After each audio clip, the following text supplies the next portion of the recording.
Okay, I had somebody ask what pine starter was, or fat pine, or they call it rich pine, pine knot. Basically, it's when a pine tree is injured, or a pine tree has been cut down, or been knocked over by the wind, all the sap tends to go to the lowest point. Pine sap is very, very flammable. So there's a lot of things you can do with it. It can be used as fire starter. It can be used in a salve. It can be used as glue. There's just numerous things that can be done with pine sap. Now, I will apologize. I have not been able to get out and get any pictures or any samples to show you. But when you find an old pine stump, you'll know by the smell of it. It's a very, very rich smelling pine scent. You also know when you cut into it, you'll see it'll have an amber color, almost translucent, and the wood will be when you cut into it. It'll have a lot of times when it's really, really rich and a lot of sap has gone down into the stump that's been, or a tree that's been cut down, it'll have moss on it. And it'll be on a real fine moss, almost like hair. Other things you'll notice about it, you can find a tree that has had some type of damage, be a pine tree now, some type of damage on it where the bark and the meat of the tree has been injured.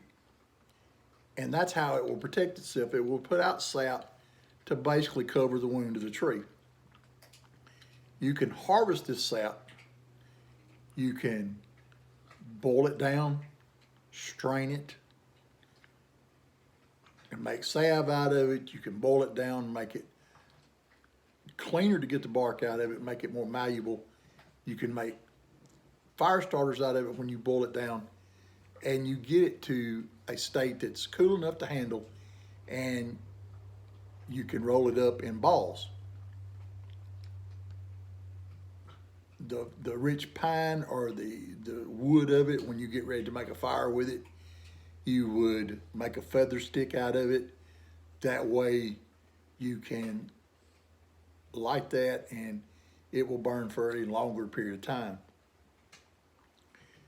One of the other things that goes along with that is in fire starting, when you're looking for dry to start your fire with, you can look at cedar trees or evergreens.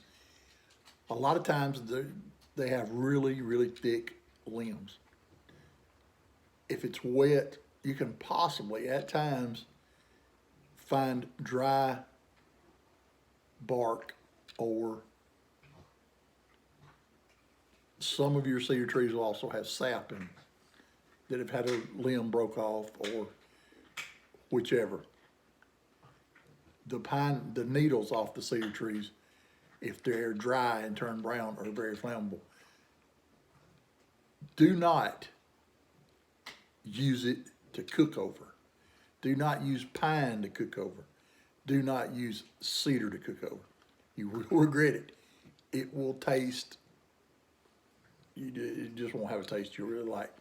It's completely different than cooking something on a cedar plank or whatever, because when you burn this, the sap comes out. It's going to attach to whatever you're cooking. It's going to give it a really foul taste. Now, I am by no means an expert. I grew up every afternoon. As soon as I got off the bus, I went to the woods. So this is just me.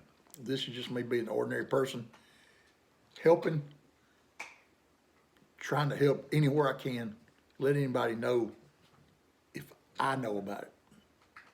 If I don't know about it, I have a lot of time on my hands. Be glad to help anybody. Leave me a comment.